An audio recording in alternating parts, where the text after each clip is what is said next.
We're going to get right into warm-ups here. So get into a glute bridge. We want to emphasize the hold here, really squeezing those glutes to get the maximum contraction, waking up all the fibers, bringing in blood flow to the area, waking up the muscles of the legs, the glutes. Now on this one, you're also going to go up onto your heels, lower your heels, and then lower your glutes. Now it's important here when you're doing this, you really want to squeeze it and tuck your pelvis underneath you, lift your heels down, and then lower. So what we're doing here, we're working the whole leg. We're really contracting that posterior chain and not just warming up the glutes, the quads, and the hamstrings. Of course, the calves are very important because they attach into the back of the knee. Since we're focusing on knee stability, we want to wake up all the muscle fibers in the air. So that's just a little rationale as to what we're doing. So I'm going to get you to do a few more of those, really focusing on that glute contraction. Ideally, you only feel your butt contracting.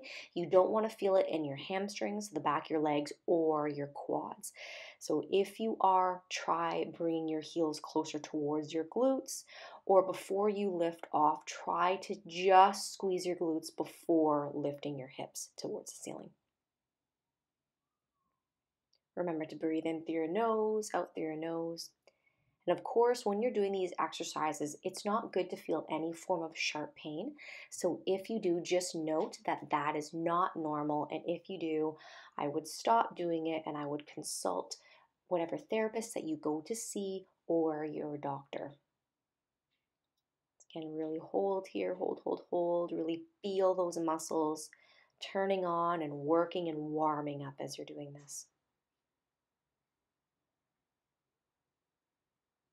Breathe in through your nose, out through your nose, or in through your nose, out through your mouth, whatever's more comfortable for you. Lower your heels, and now you're going to just pump the heels, ankle pumps. Really keep squeezing those glutes. Hold. Also squeeze your abdomen, bring that belly button towards your spine, work that core. Keep your hips up to the ceiling. We're almost done. And again, if you're doing this at home and at any point you need a break earlier than what we're just doing here, now that our knees to our chest, you can take it, right? Eventually you're going to get stronger and stronger. So now let's move on to introducing more pelvic stability, but from the side now. So you're just going to go into a simple side plank on your knees and on your elbows. Make sure your elbows directly underneath your shoulder to protect your shoulder.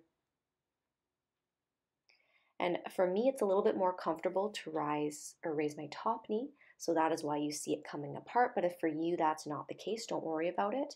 If you'd like to keep your knees apart the entire time and you find it comfortable to have a pillow between your knees or a yoga block or a rolled up towel between your knees, feel free to do so if you want something to squeeze between your knees the entire time. Otherwise, keeping your core nice and strong and just following along with my lead, that's great.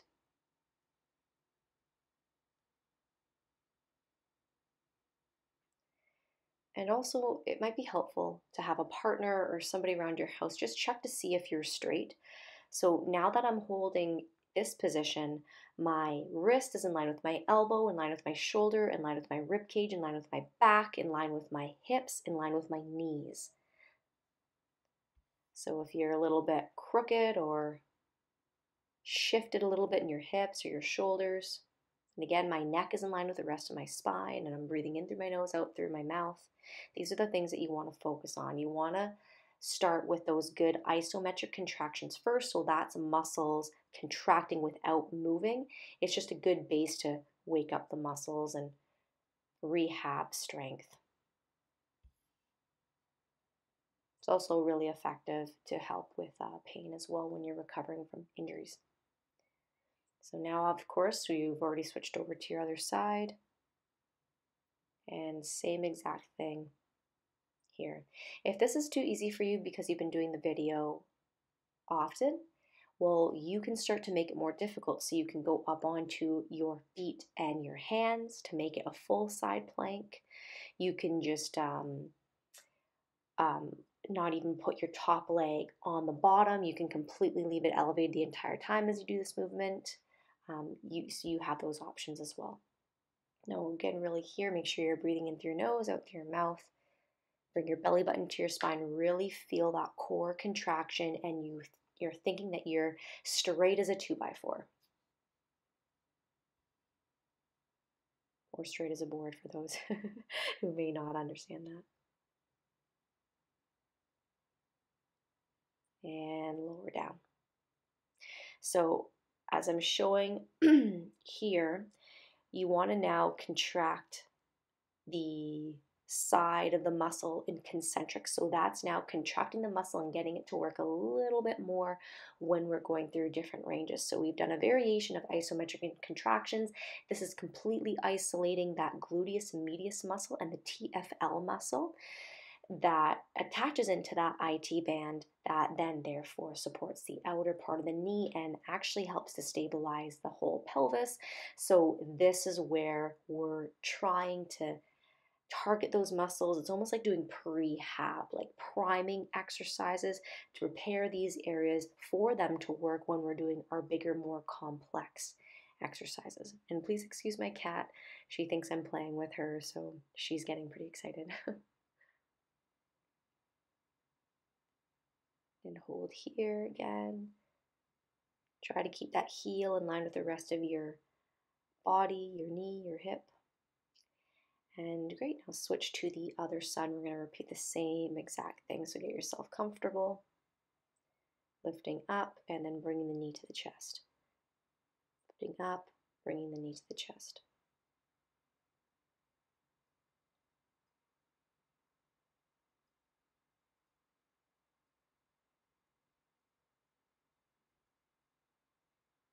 Almost done.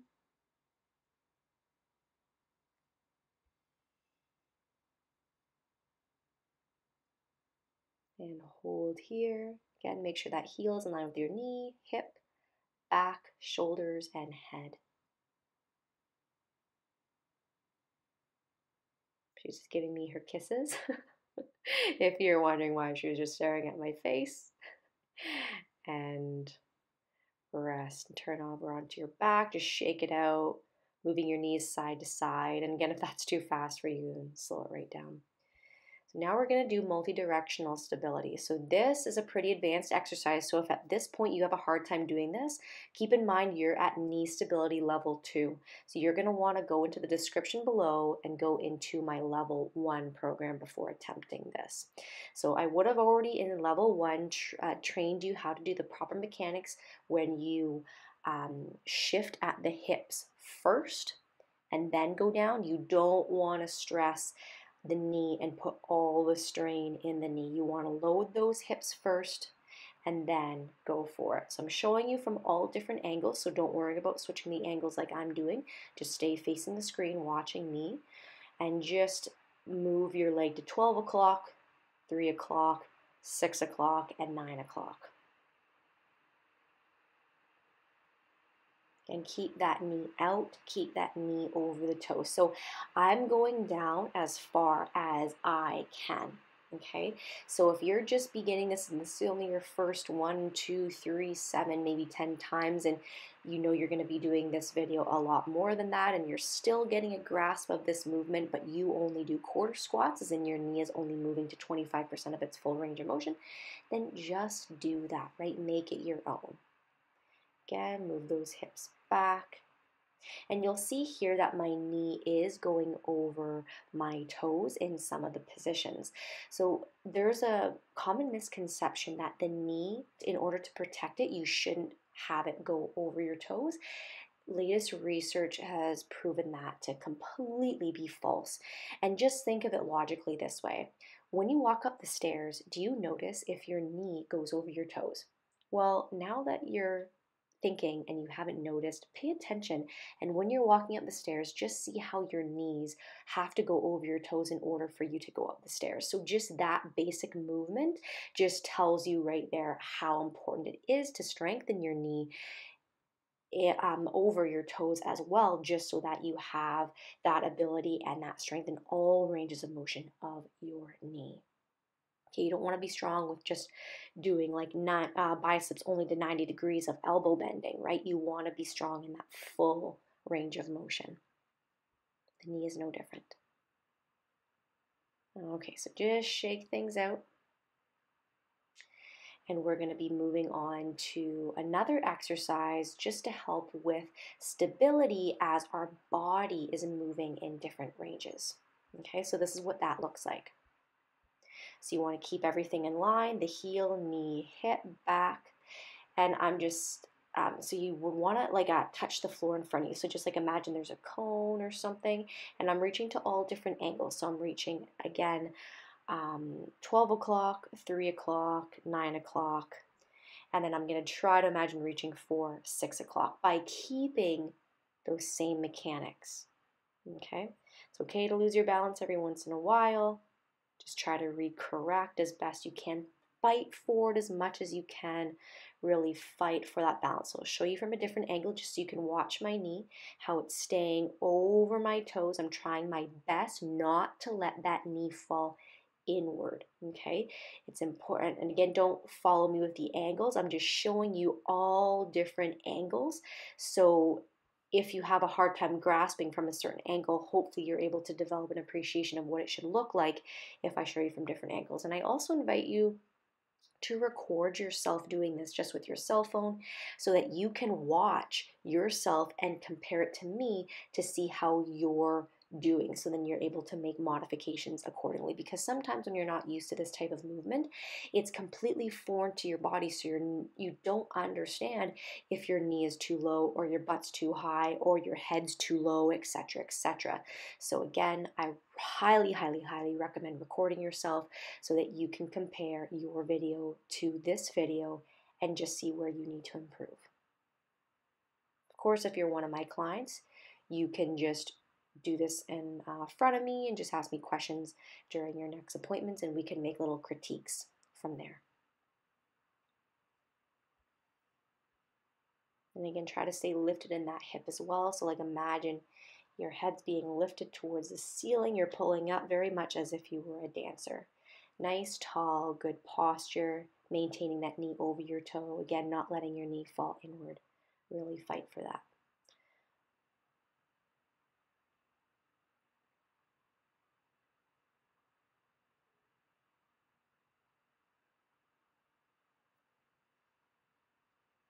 Really fight for it. So these little corrections sometimes that you have to do, they're okay, and it's actually good to practice in a very safe environment. So for instance, there's nobody around me. I'm not skiing. There's nobody that's going to be taking my legs out. It's a relatively flat surface.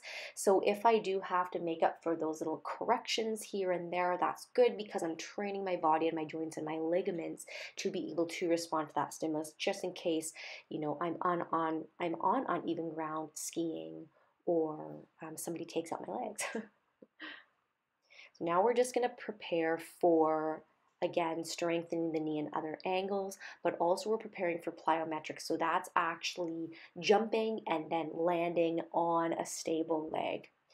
So just lunging back and forth. Again, I know you should know this by now because I keep repeating it. Keep that knee over the toe. And now again, just kind of introduction, going down to lunge, pushing off and holding.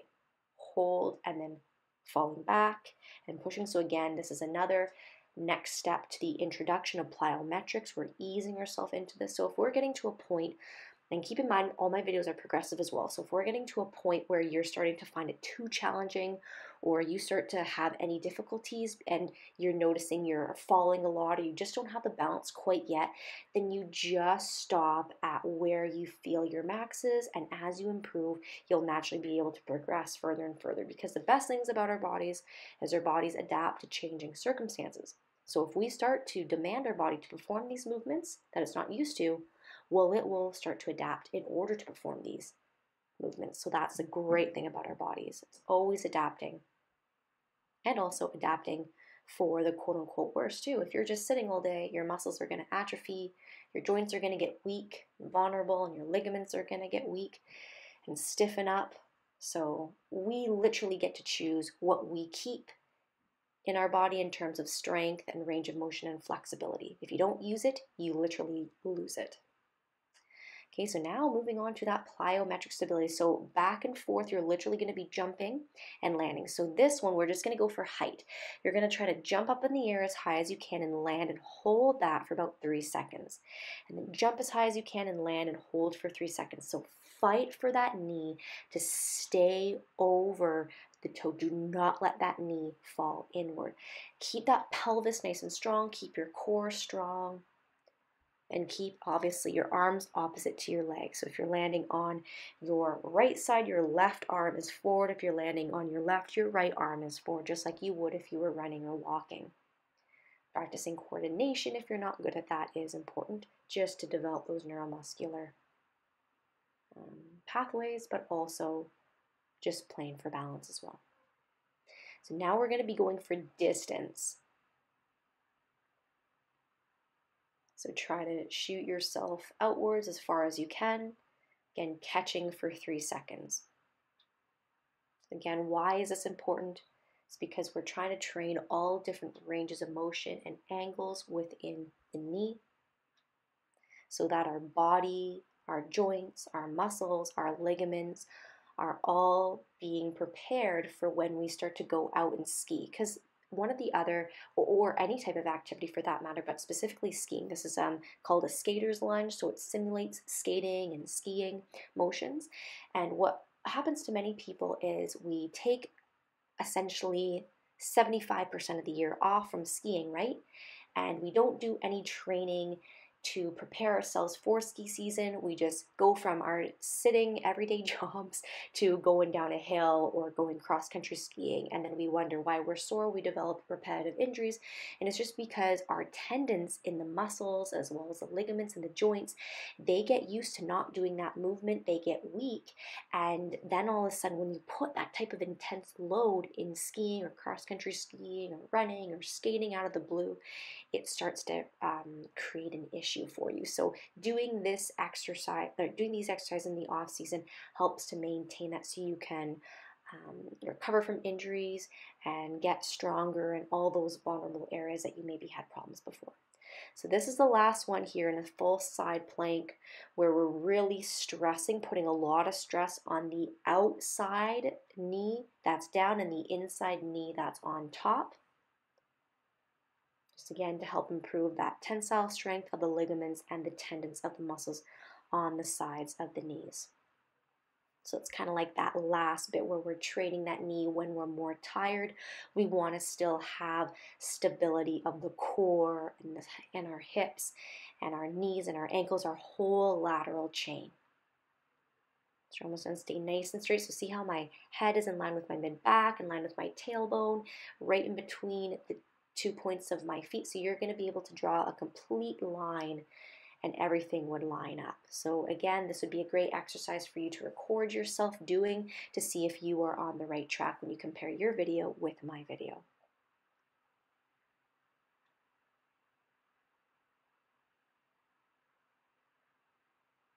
And that's your last one.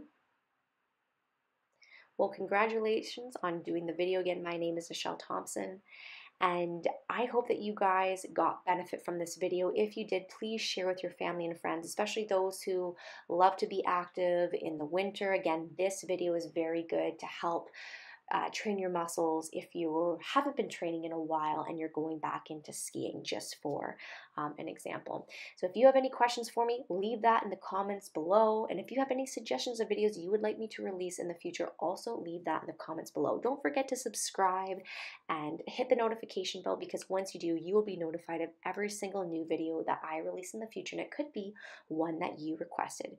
Thank you so much.